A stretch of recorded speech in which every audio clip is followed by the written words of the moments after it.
Vale, hoy vamos a hablar de ética. Vamos a comenzar con los primeros apartados de la lección sobre ética. Lo primero que vamos a hablar es de que la moral es una creación de la inteligencia y es una creación, digamos, inexcusable. Es decir, no puede no existir, sino que el hombre se ve obligado a ser moral. Los animales responden ante los estímulos que les llegan del medio. Ellos responden con una respuesta ya programada por los instintos. Entonces el león ya sabe lo que tiene que hacer ante una determinada presa, o ya sabe qué tiene que comer, qué tipo de comida. Entonces el león no puede elegir ser vegetariano, sino que sus instintos le marcan lo que tiene que hacer, la respuesta que tiene que dar.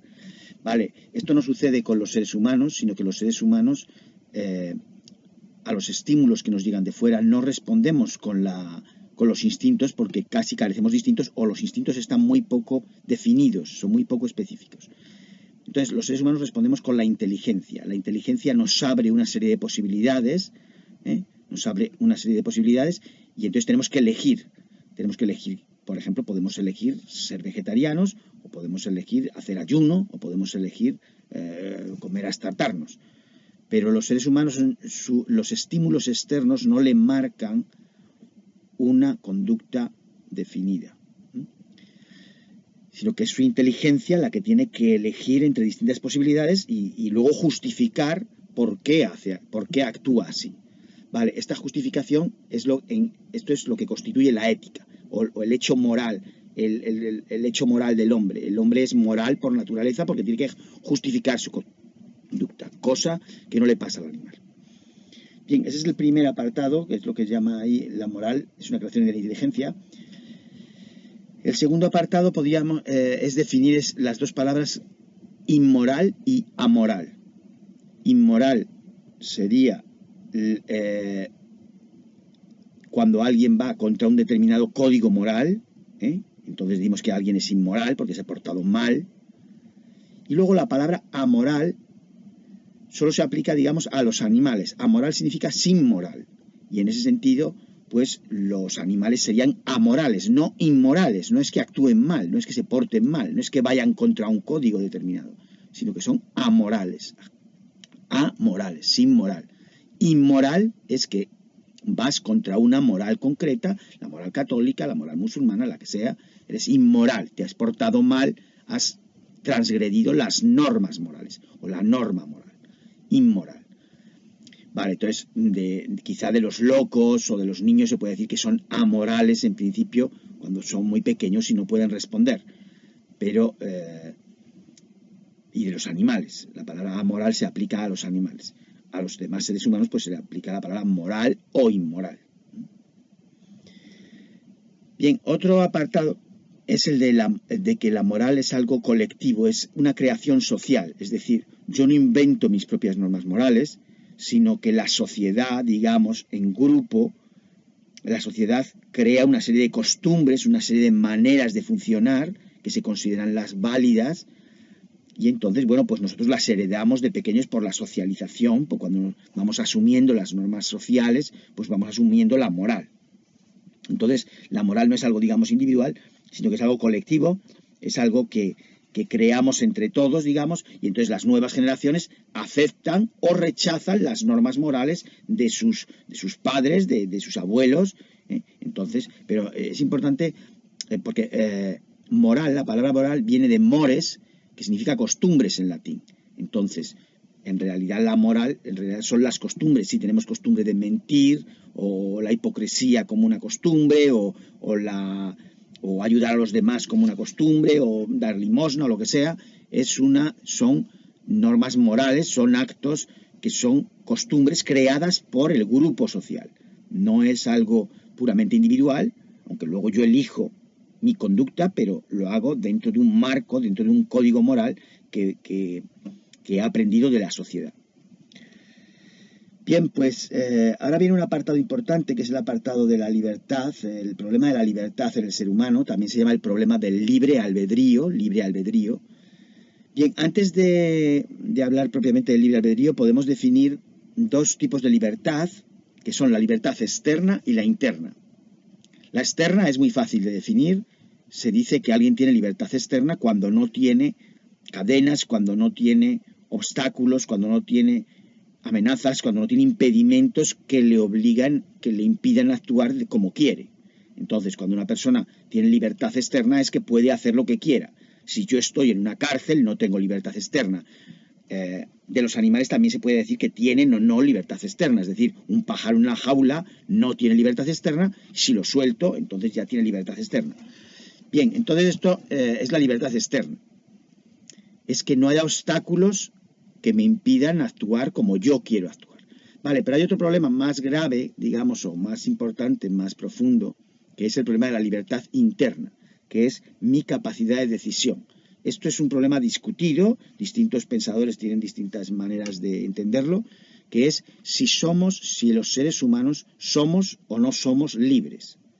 Este es el problema del libre albedrío. ¿Qué queremos decir con esto? Pues no nos estamos refiriendo a la libertad externa, es decir, si nuestros padres nos obligan a estudiar o si la sociedad nos obliga a ir vestidos por la calle, sino estamos refiriéndonos a si soy yo verdaderamente el que decide mi conducta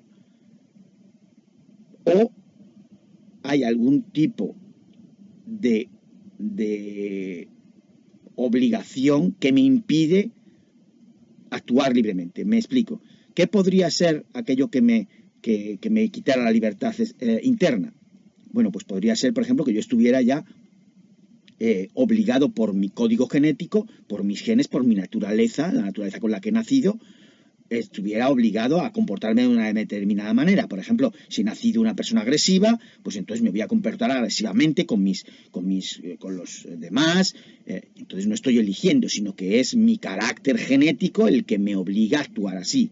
Del mismo modo, si he nacido tímido o he nacido cobarde, entonces no elijo actuar de un modo cobarde o valiente, sino que mi genética, mi código genético, mis genes, estarían eligiendo por mí. Son los que niegan la libertad, piensan que son los genes los que deciden por ti, o puede no ser los genes, puede ser, por ejemplo, tu educación, es decir, te has educado en unas determinadas costumbres, te han enseñado determinadas cosas y entonces no puedes no hacer eso. Es decir, no eliges tú realmente, sino que como de pequeñito te enseñaron a hacer los deberes, pues en realidad, aunque tú creas que eliges hacer los deberes, en realidad es una educación, un montón de años, un hábito, te obliga a hacer los deberes y tú en realidad no puedes escapar de tu educación, sino que estás marcado, estás determinado, estás obligado por tu educación a actuar así. Del mismo modo, la persona que la educación, la vida, le ha llevado a no hacer los deberes, a no tener el hábito de estudio, pues aunque quisiera, digamos, tiene bloqueado, está predeterminado por la educación a actuar de determinado modo. Entonces, este es un problema filosófico, el problema de si somos libres o no, y eso es un problema que tiene que ver también con, que se plantean dos posibilidades. Una, que actuemos movidos por una causa anterior, ya sean los genes, la educación, el barrio en el que vivo, mis condicionamientos sociales, cualquier cosa. Puedes actuar movido, causado, digamos, tu conducta ha sido causada por algo anterior, y en ese caso no hay libertad, sino que tú, a determinada edad, en determinada situación, te comportarás así. ¿Por qué? Por tus genes, por tu educación, por lo que sea, por toda tu vida, o tu estado de ánimo en ese momento, te comportarás de un modo que está ya prefijado. Vale, esto es una respuesta que no nos gusta porque tenemos la sensación de que tenemos libertad, de que elegimos libremente. Nuestra conducta no está causada obligatoriamente por el momento anterior de nuestra vida, sino que yo tengo la sensación de que decido. Bien, esa es una posibilidad, que haya una causa anterior que me obliga a actuar de una manera. Vale, la otra posibilidad es que no haya una causa, es decir, eso que decimos de que yo decido, yo elijo, ¿vale? Pero en esta respuesta tampoco convence por una cosa, porque nosotros cuando miramos toda la naturaleza nos parece que todo tiene una causa.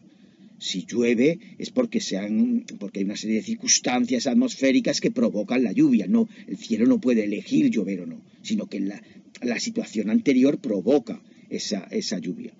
Del mismo modo, pues cuando soltamos una piedra, la piedra cae por la ley de la gravedad. Entonces, cada cosa, todo tiene una causa y cada cosa que sucede en la naturaleza tiene una causa.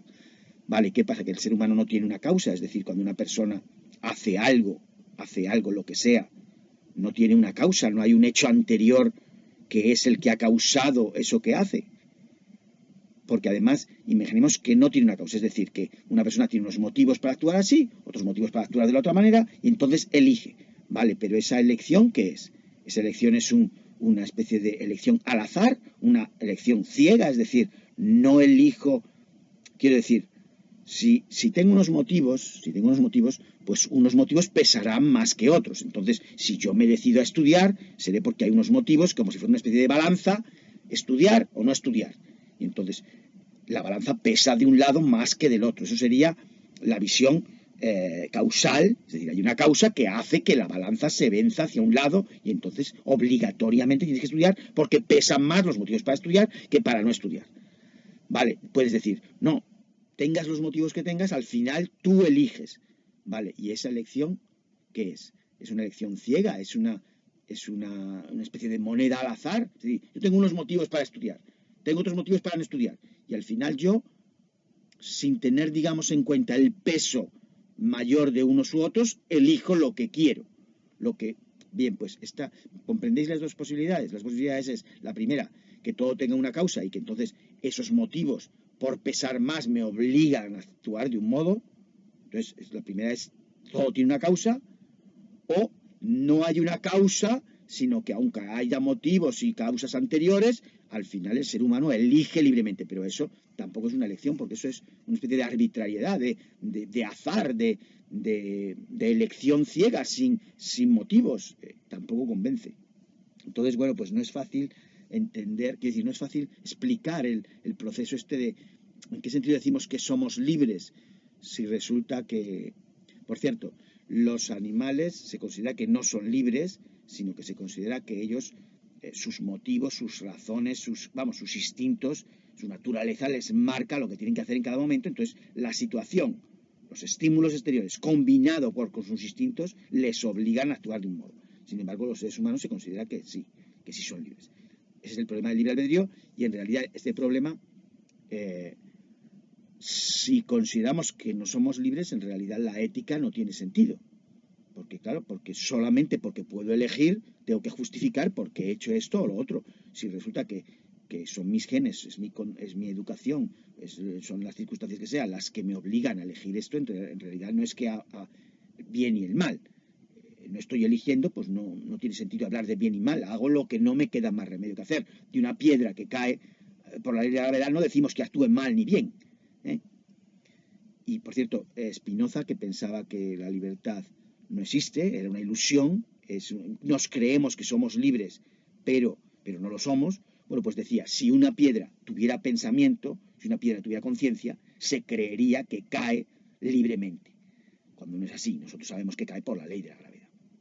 Bueno, pues los animales, del mismo modo, también consideramos que los animales no tienen libertad interna, no son libres, no tienen libre albedrío, sino que actúan obligatoriamente, y por eso los animales no decimos que actúe mal o bien. El animal hace lo que hace, no es responsable de sus actos.